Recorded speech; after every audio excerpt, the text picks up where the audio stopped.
예, 오늘은 어린이 주일입니다.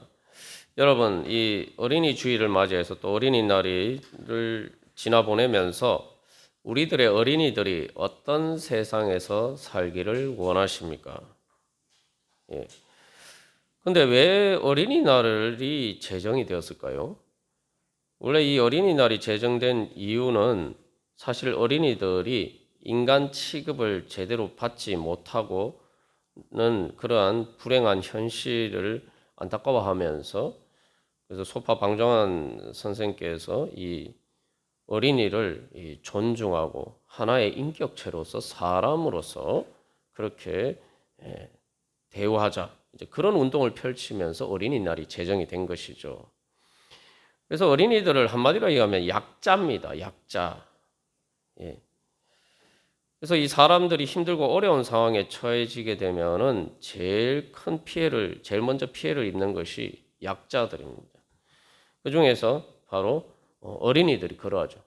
뭐 우리가 지난 역사 속에서 또 6.25 전쟁과 같은 그러한 일들을 겪게 되면은 사실은 그러한 전쟁터에서 많은 아이들이 고아가 되고 정말 또 그래서 너무 이렇게 불행한 상황에 처해지는 것들을 우리의 또한 역사 속에서도 많이 경험했습니다.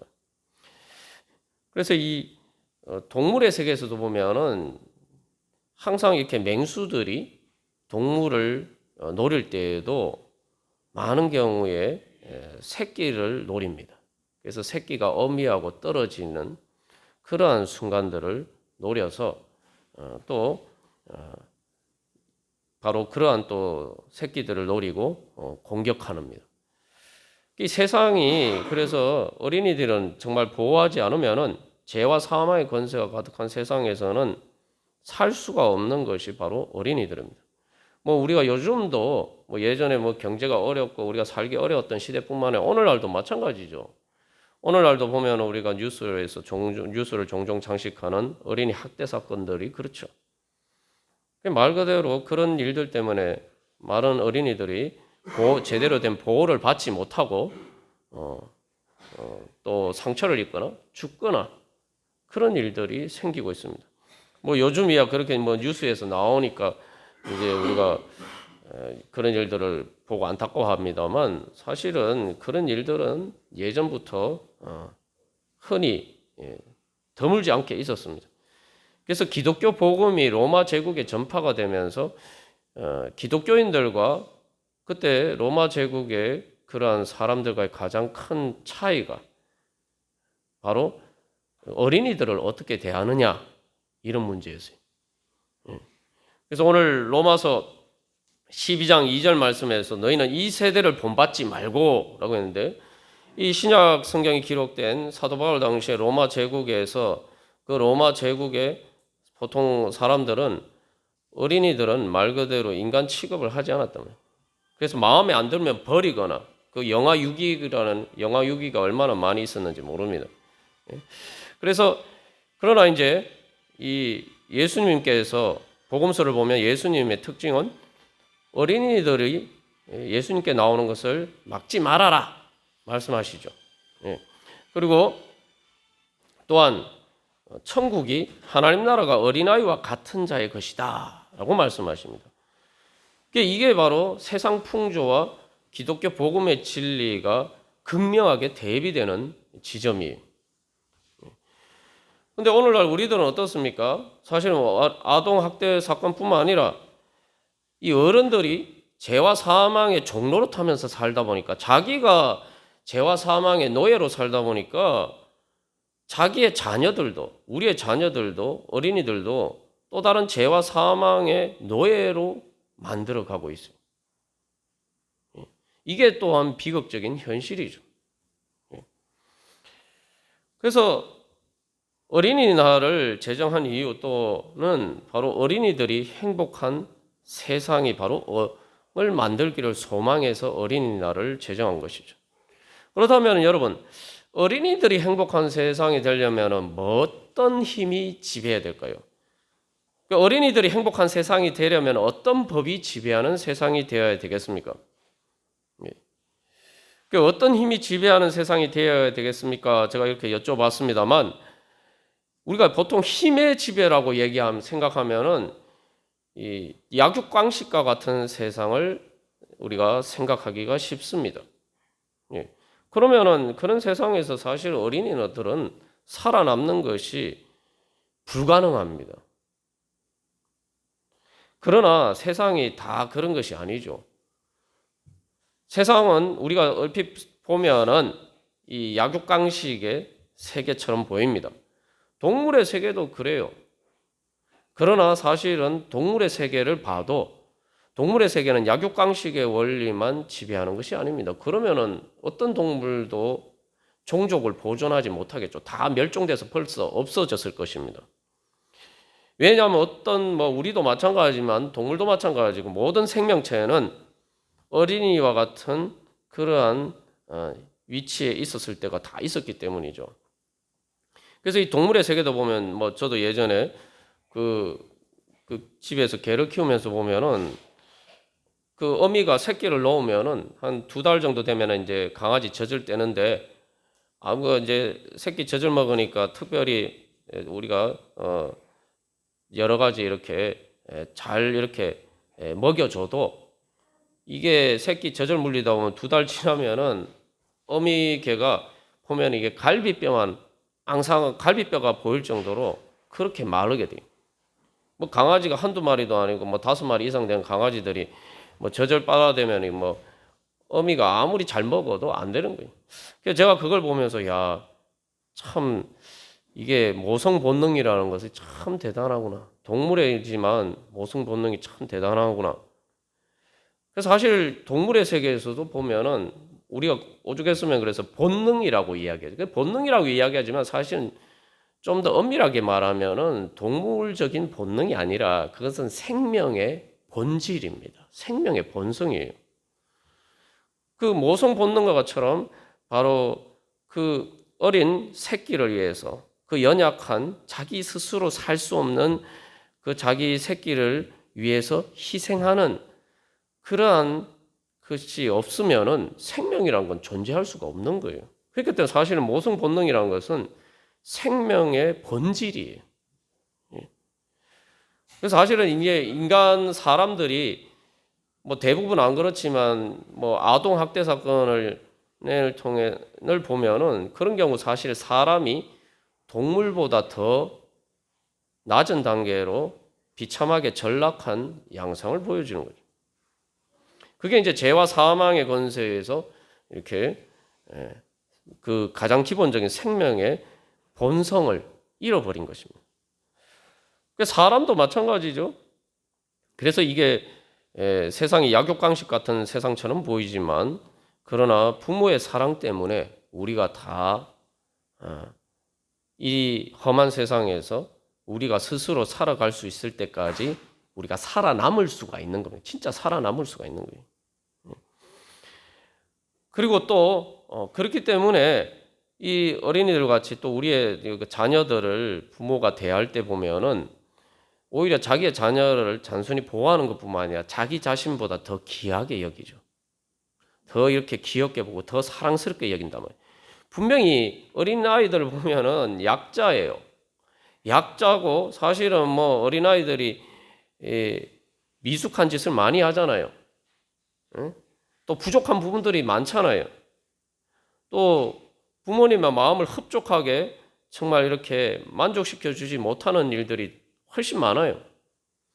그런데 부모는 뿐만 아니라 또 어른들이 이 아이들을 보면은 단순히 보호해 줘야겠다라는 생각뿐만 아니라 보면은 귀엽고 사랑스럽고 그래서 자식은 눈에 넣어도 안 아프다 이런 말이 있지만 그 어린아이들을 보면은 그 말이 우리가 조금 이제 실감하게 되죠. 그래서 이 세상에서 우리가 살아남을 수가 있는 것입니다. 그러니까 이게 바로 모든 생명의 탄생과 존재의 원리. 그래서 저도 이렇게 예전에 초등학교 때 그 5월달이 되면 늘 이렇게 그 부르는 노래가 있었고 또 희망을 주는 노래가 있었는데 그게 이제 5월은 푸르구나 5월은 어린이날 우리들 세상. 그래서 뭐 이렇게 이야기해요. 그래서 5월은 푸르구나. 사실 5월이 계절의 여왕인데 바로 어린이들이 그 푸른 생명처럼 그렇게 기쁘게 행복하게 그렇게 살아가면서 그렇게 자라갈 수 있는 세상이 바로 행복한 세상이죠. 자, 그래서 여기서 우리가 그러면은 어린이들이 행복한 세상은 뭐냐? 바로 어린이와 같은 약한 사람들이 행복하게 살 수 있는 세상이 진짜 행복한 세상이죠. 예. 그렇게 되려면 어떤 힘이 지배해야 됩니까? 물리적인 폭력이나 단순한 어떤 그러한 힘이 아니라 사랑의 힘이 지배하는 세상이 되어야지 바로 어린이들이 행복한 세상이 되고 그래야지 우리 모두가 행복한 세상이 될 수가 있습니다. 그래서 사랑의 힘이 바로 죄와 사망의 권세를 통해서 작용하는 그 약육강식의 힘보다 강해야지 우리가 살아남을 수가 있어요. 그래서 보면은 여러분 세상에서도 이 지구상에서도 선진국이라고 하는 나라들의 특징이 뭡니까? 선진국이라고 하는 나라들의 특징은 우리가 뭐 부정부패가 없다 뭐 이런 것만 생각합니다만 사실은 가장 선진국이 살기 좋은 나라인 것은 복지제도가 잘 돼 있기 때문이죠.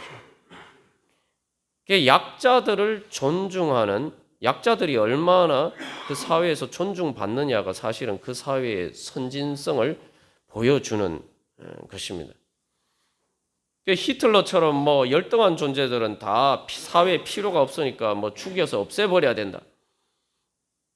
아니 그러면은 우리가 항상 그런 강한 존재로 남아 있습니까? 아니죠. 그런 히틀러가 지배하는 세상은 그래서 2차 대전과 같은 2천만 명이나 사람을 죽이는 끔찍한 지옥이 되죠. 그래서 세상이 행복하게 되려면은 약자들이 존중받는 세상이 되어야지 행복한 세상이 될 수가 있습니다. 그래서 이제 우리가 이제 복지제도를 시행하는 거죠. 능력만으로 대접받으면은 우리가 뭐 어린이들만 생각합니다만 우리가 다 노약자가 되잖아요. 그러면은 능력이 없어서 이제 더 이상 일을 할 수 없으니까 또 젊은 사람들처럼 일을 못 하니까 회사에서 당신은 필요 없어 하고 이렇게 회사에서 나가라고 해고하는 거. 그러면은 살 수 없는 세상. 그런 세상은 지옥과 같은 세상이 되는 거죠. 그래서 우리 사회를 보면은 우리가 아직 예전에 사실 여기 이제 요 근처에도 미랄 학교가 있습니다만 저런 장애인들을 위한 학교를 세우려고 할 때 그 부모들이 무릎을 꿇고 눈물로 호소를 해야 되는 세상이 아직도 대한민국이에요. 우리 사회는 그런 부분을 보면 아직도 야만적인 사회입니다. 도대체 그 지역구에는 예수를 믿는 사람들이 없었던 걸까요? 근데 여기 그래서 뭐 그런 학교 지으면 집값 떨어진다고 하는데 여기 여러분 미랄 학교 있는 주변에 여러분 아파트 값이 얼마입니까? 전국에서 제일 비싸잖아요.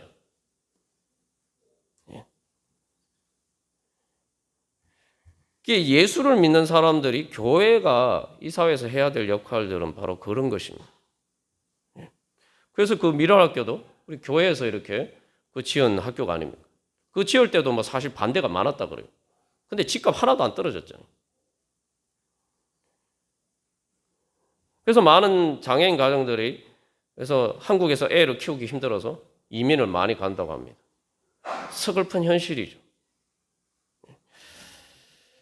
그래서 여러분, 우리가 어떤 세상이 어린이들뿐만 아니라 우리 모두가 행복하게 살 수 있는 세상은 어떤 세상이냐? 행복한 가정과 같은 세상이 되면은 이 땅에 하나님 나라가 이루어지는 겁니다. 가정의 특징이 무엇인지 아십니까? 가정은 능력을 따지는 곳이 아닙니다. 여러분. 능력이 없다고 버리면 가정이 아닙니다. 가정에서는 여러분 절대 능력을 이야기하면 안 돼요. 여러분의 가족 중에 누가 교통사고를 나거나 병들면은 능력이 없다고 해서 오히려 집만 된다고 해서 버리게 겁니까?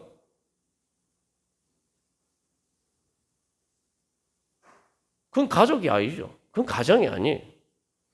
회사에서는 뭐 다치거나 이렇게 이제 뭐 여러 가지 이유로 해서 더 이상 일을 못 하게 되면은 능력이 없다고 버립니다. 회사 다닐 수가 없어요. 그게 가정과 일반 세상이 다른 것이 그겁니다. 그래서 이 가정이라는 것이 그래서 우리 없으면은 우리는 기존적으로 우리가 이 땅에서 안전하게 살아갈 수 있는 안전 핀이 제거가 되는 거예요. 사람이 살 수가 없어요. 가정으로 또 한계가 있기 때문에 그래서 국가가 복지제도를 통해서 어느 정도 이 가정의 역할을 하는 거죠. 요즘은 뭐 요양보호사가 독거노인들 매일매일 이렇게 방문하고 그런 일들을 이제 가족이 하는 일을 이제 국가가 하는 거죠. 그런 일들이 있으면은 이제 우리 사회가 그나마 조금 살기 좋은 세상이 되는 거죠. 근데 오늘날 또 이제 불행한 현실은 특히 이제 어린이들뿐만 아니라 청소년들이 자라가는 우리의 사회에서 많은 어린이들과 또한 청소년들이 힘든 이유가 이 능력을 따지는 것이 가정에까지 침투하기 때문에. 그래서 공부를 못하거나 그렇게 하면은 그런 능력으로 자꾸 이렇게 부모가 자녀를 자꾸 이렇게 재단한단 말이에요. 그런 것으로 자꾸 스트레스를 준단 말이에요. 그러면 불행해집니다. 그런 부모 밑에서 사는 자녀들은 행복할 수가 있겠습니까? 아이들이 불행해지는 거죠. 그래서 가정은 아이를 양육하는 것이에요. 다시 말하면 그게 아이를 양육하는 게 뭡니까?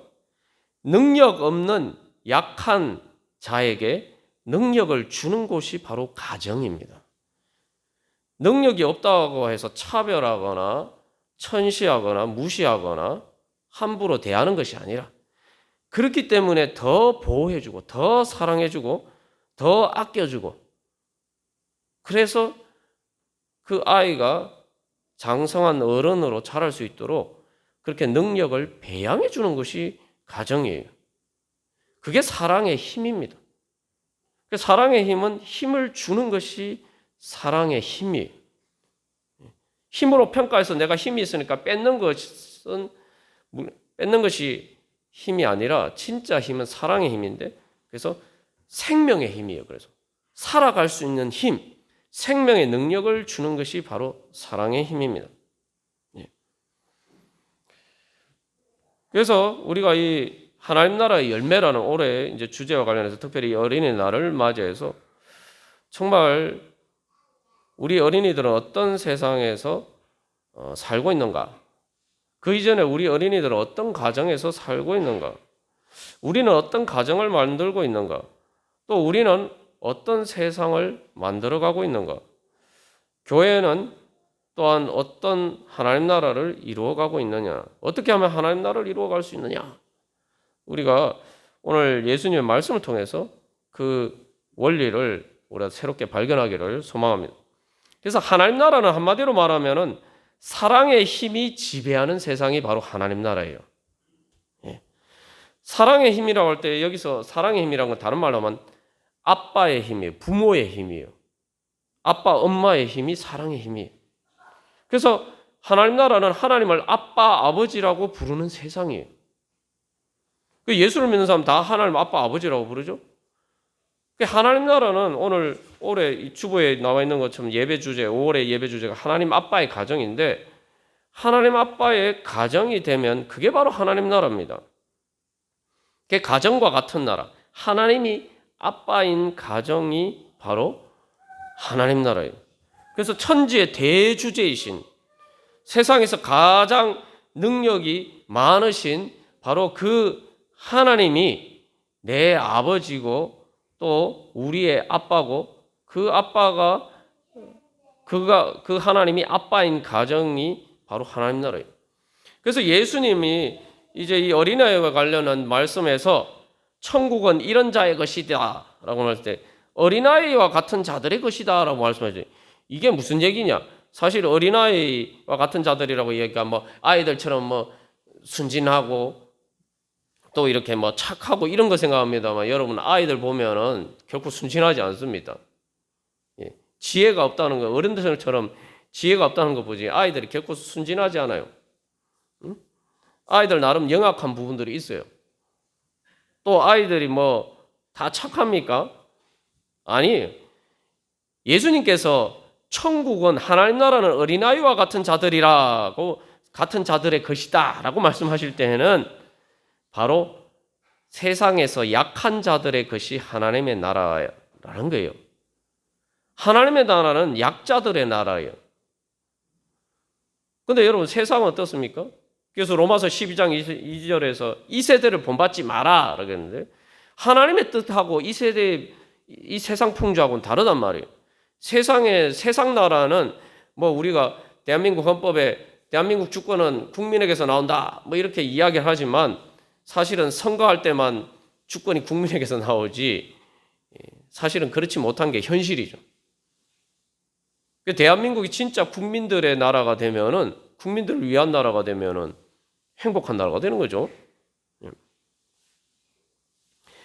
그 세상 나라는 우리가 볼 때 힘 있는 자들의 것인 것처럼 보일 때가 많아요.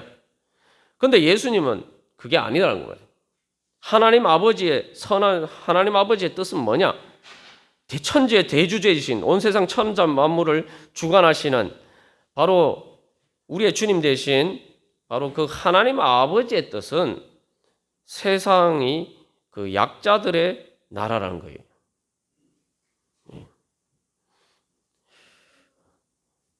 이게 바로 하나님의 뜻입니다. 그래서 이 하나님 아버지의 사랑이 어떻게 나타나는지 우리 오늘 읽은 본문 말씀 로마서 8장에 잘 나타나 있죠.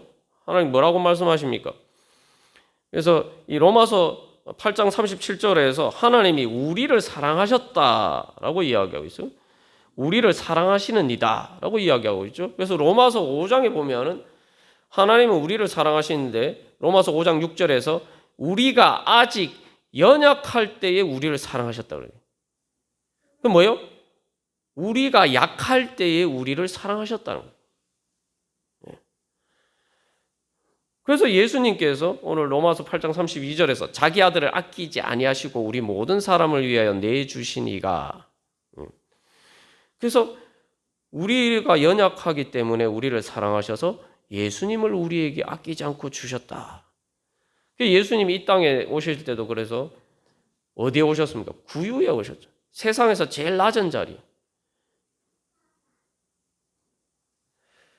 그래서 가장 낮고 연약한 자리에 오셨고 또 우리의 예수님의 십자가 죽음도 마찬가지예요. 여러분 우리가 어린이만 자꾸 생각합니다만 우리가 나이가 들면 점점 어린이가 돼가요. 예수님이 십자가 결국 죽는 순간은 우리가 어린이들보다 더 못한 상태거든요. 예수님은 바로 그 자리에 우리와 함께 하셨다. 그런 약한 우리를 구원해 주시기 위해서.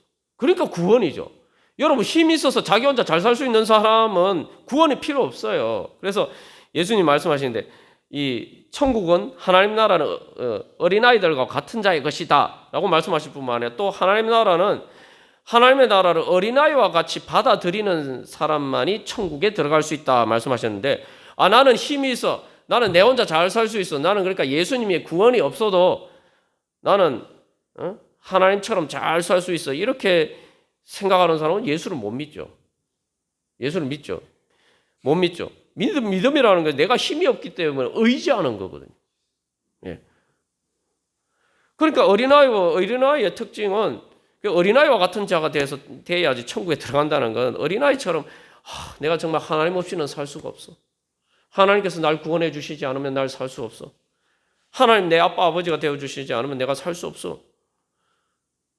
그렇게 하나님을 믿고 의지하는 사람이 어린아이와 같이 되는 거예요. 그런 사람이 바로 하나님의 나라를 유업으로 얻을 수 있다는 거예요. 그래서 마태복음 5장에서 예수님 팔복을 얘기했을 때 제일 첫 번째 복이 뭐예요? 심령이 가난한 자는 복이 있나니 천국이 저희 것입니다. 심령이 가난하다는 게 그것이에요. 예. 그래서 예수님께서는 바로 죄와 사망의 종로로 타는 약한 우리들을 사랑하셔서 우리를 구원하시기 위해서 목숨까지 바치셨어요. 그래서 우리가 죄와 사망의 종로로 타는 이유가 뭡니까? 노예는 힘이 없기 때문에 노예를 하는 거죠. 예전에 이제 노예가 되는 방법은 돈이 없어서 돈 빌렸는데 돈 못 갚거나 경제적인 능력이 없거나 전쟁을 했는데 물리적인 힘이 없거나 약하거나 그러면은 노예가 되는 거예요. 그러니까 우리가 죄와 사망의 종로로 타면서 죄와 사망의 노예로 살고 있다. 주님께서 그런 연약한 우리들을 불쌍히 여기셔서 우리를 구원하신다. 그게 바로 하나님 아버지의 사랑의 힘입니다. 그러니까 하나님 나라에 대한 소식은 복음인 거예요. 복음. 여러분 구약에서도 보면은 하나님 이스라엘 백성들을 선택하셨는데 하나님 이스라엘 백성들을 선택하신 이유에 대해서 신명기에서는 그렇게 얘기해요. 이스라엘 백성들이 다른 민족들보다 더 뭐 이렇게 잘나고 똑똑하고 훌륭해서 선택한 게 아니라고 말씀하시죠. 하나님 이스라엘 백성들을 선택하신 것은 이스라엘 백성들이 다른 민족들보다 훨씬 못하기 때문에 약자기 때문에 하나님 이스라엘 백성을 선택하셨다고요. 그 약자잖아요. 이집트의 노예로 살았잖아요. 힘이 없어서 노예로 살았기 때문에 그래서 하나님이 그들을 선택하셨다. 그래서 그들을 구원하셨다. 그게 하나님의 의입니다. 그게 하나님 나라의 법이에요.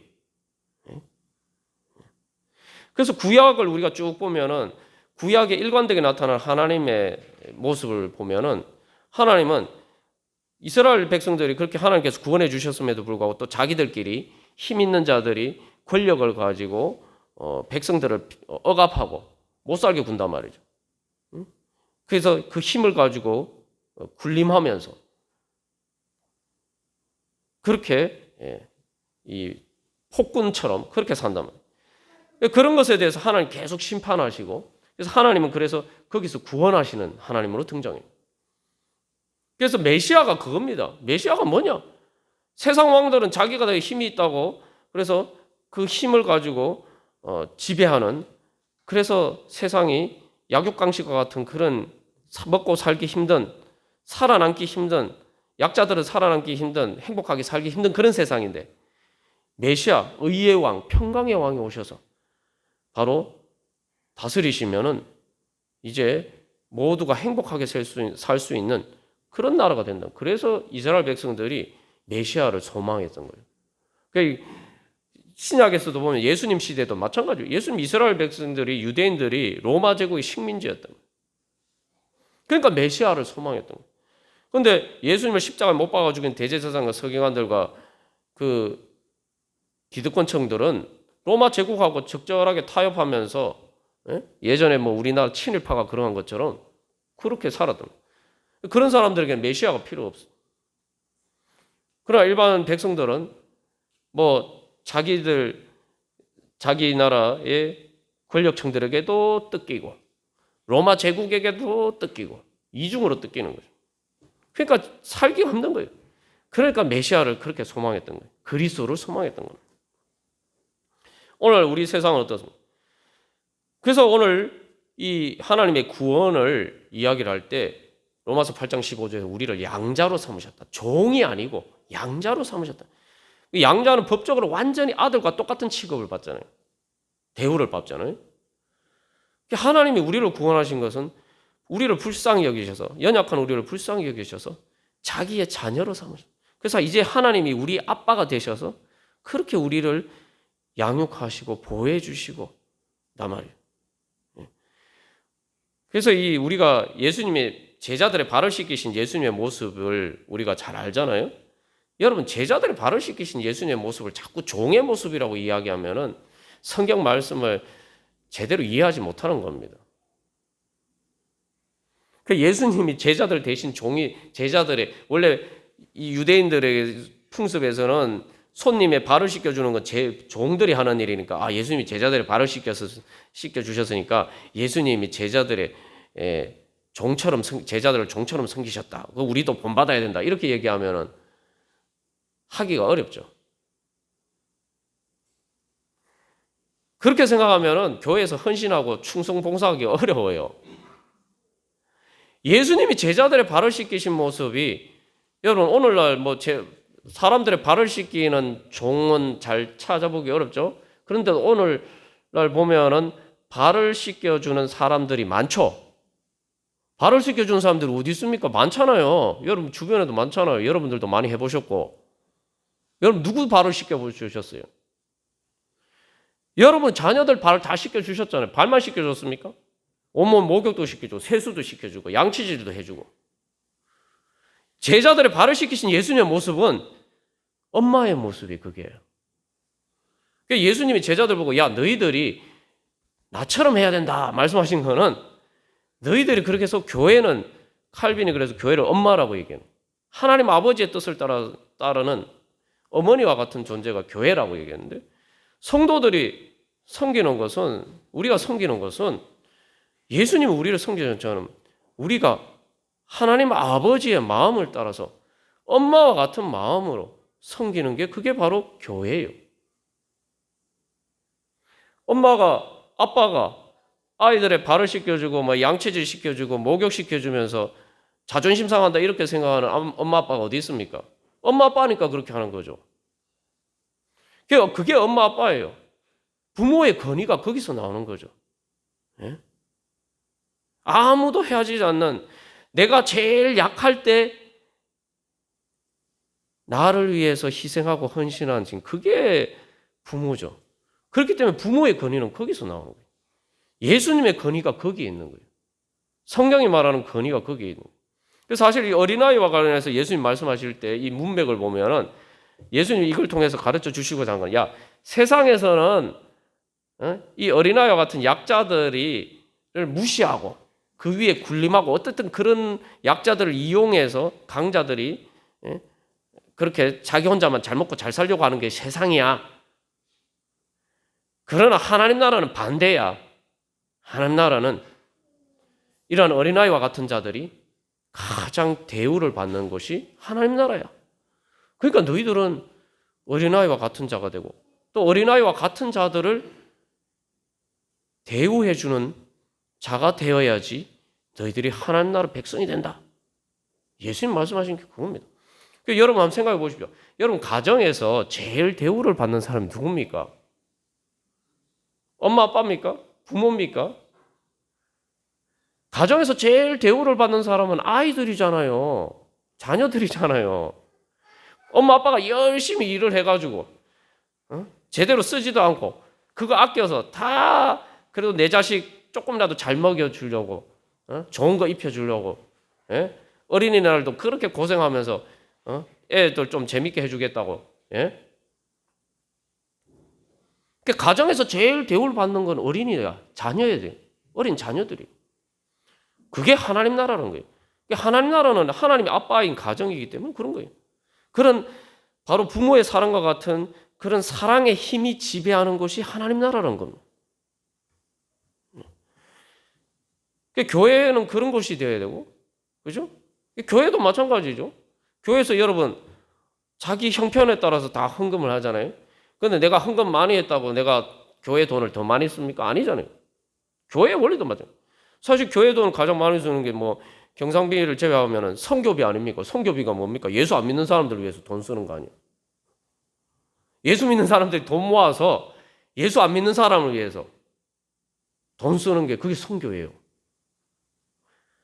우리가 이게 예수님처럼 산다는 게 되게 어렵게 보이지만 가정에서 일상적으로 예수를 안 믿어도 정상적인 사람들은 가정에서 다 그렇게 예수님의 원리에 따라서 살고 있어요. 예수님의 법에 따라 살고 있어요.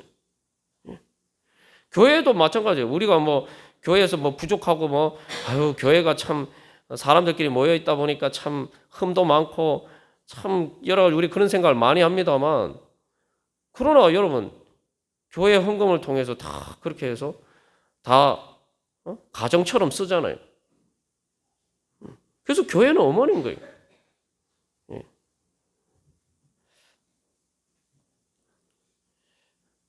그래서 그런 사랑의 힘이 지배하면은 어떤 결과가 나타나요? 사랑의 힘은 생명의 힘입니다. 그래서 예수님이 오늘 말씀하실 때 로마서 8장에서 뭐예요? 예수님에 대해서 죽으실 뿐은 아니라 다시 살아나신 이는 그리스도 예수다. 예수님이 다시 살아나셔서 우리를 연약한 자리에서 일으켜서 우리를 다시 살리십니다.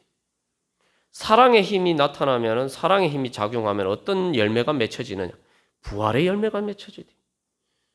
그리고 우리가 그 예수님의 부활의 능력을 통해서 하나님의 자녀로 거듭나게 되고, 뿐만 아니라 이제 그 사랑의 힘은 우리에게 힘을 주는 것이죠.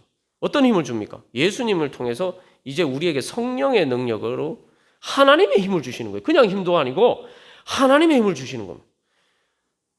교회, 우리가 믿음이 성장한다는 교회에서, 교회가 엄마처럼 그렇게 잘 이렇게 양육할 때, 교회에, 그래서 우리가 세례 받을 때 교회의 치리에 복종하겠다. 이게 뭡니까? 교회가 엄마처럼 그렇게 양육하는 거 잘 따라간다는 거죠. 그래서 신앙이 성장하게 된다는 게 되면은 하나님의 능력을 가지게 되는 거예요. 성령, 그게 성령의 능력, 성령 하나님의 능력. 그래서 우리가 오늘 읽은 부분, 바로 앞에 부분에 어떤 내용이 있습니까? 그 예수님이 맏아들이 되게 하셨다. 이게 뭐냐면은 우리가 다 형제 자매라고 할 때 사실 예수님이 우리를 형제 자매, 예수님과 형제 자매처럼 된다. 그게 뭡니까? 예수님의 능력이 성령을 통해서 우리 안에도 역사한다. 우리가 이제는 하나님의 자녀로 믿음이 성장하게 되면 성령의 능력을 받는다. 하나님의 능력을 받는 거예요. 세상의 죄와 사망의 종로로 타면서 살던, 죽을 수밖에 없었던 그런 약한 우리가 하나님의 신성의 그 거룩한 능력으로 충만하게 되어서 죽어도 살고, 이제 나만 사는 게 아니라 죄와 사망의 권세를 이기고 승리할 뿐만 아니라 다른 사람들도, 죄와 사망의 종로를 하는 다른 사람들도 살릴 수 있는 그런 힘을 가진 하나님의 사람이 된다는 거예요.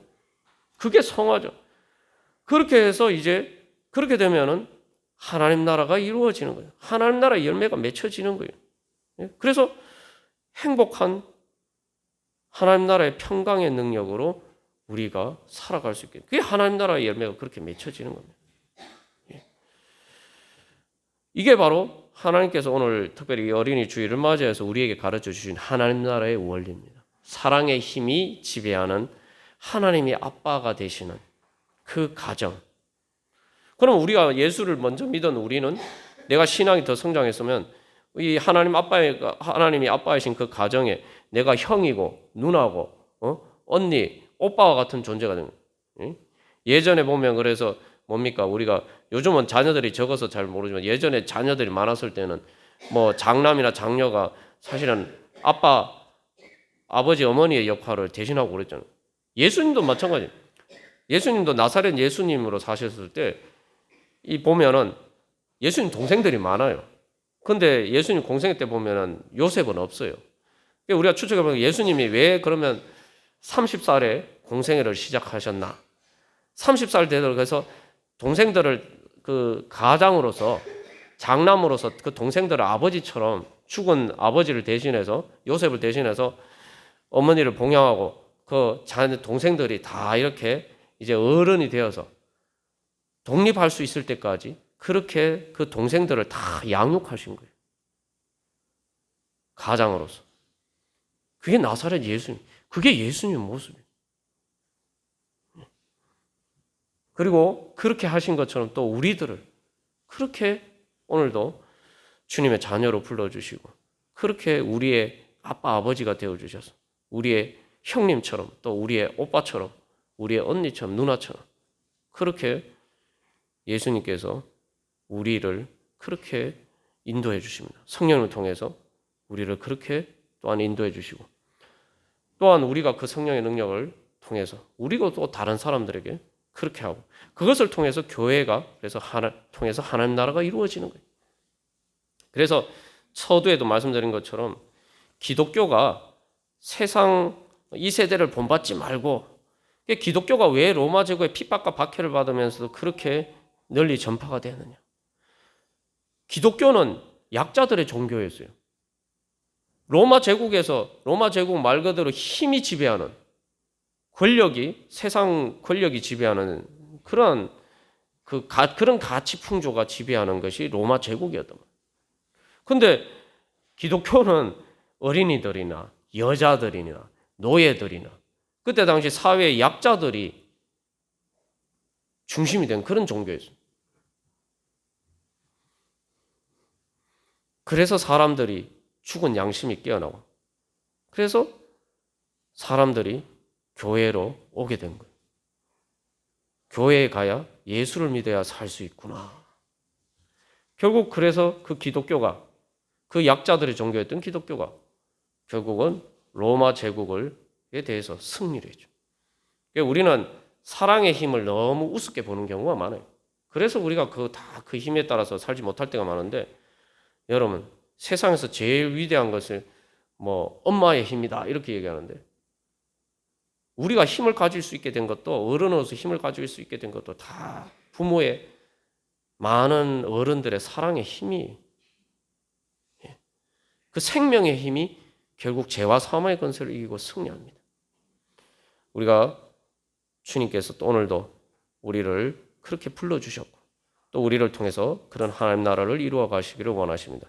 주님, 제가 이제 그렇게 어린아이와 같은 믿음으로 주님 하나님 나라 이루어 가게 하여 주시옵소서.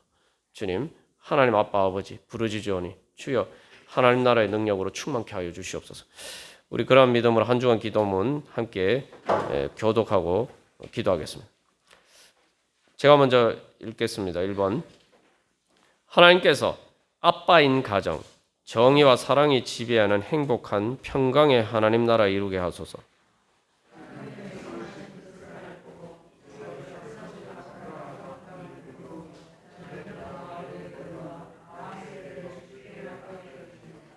그들과 우리가 죄와 사망의 종, 우상의 노예가 아니라 하나님을 영과 진리로 예배하는 하나님의 자녀로 자라나게 하소서.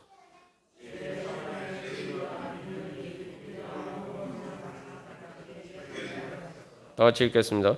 하나님을 마음과 목숨과 뜻과 힘을 다하여 사랑하고 이웃을 자신처럼 사랑하게 하소서. 그래서 우리 이 시간 기도할 때 주님, 제가 어린아이와 같은 마음을 하나님 아빠 아버지라고 부르짖으면서 나아가오니 주여 저를 기뻐 받아 주시옵시고 성령의 능력으로 충만케 하여 주소서. 하나님 나라 이루어 가게 하여 주시옵소서. 같이 기도하겠습니다.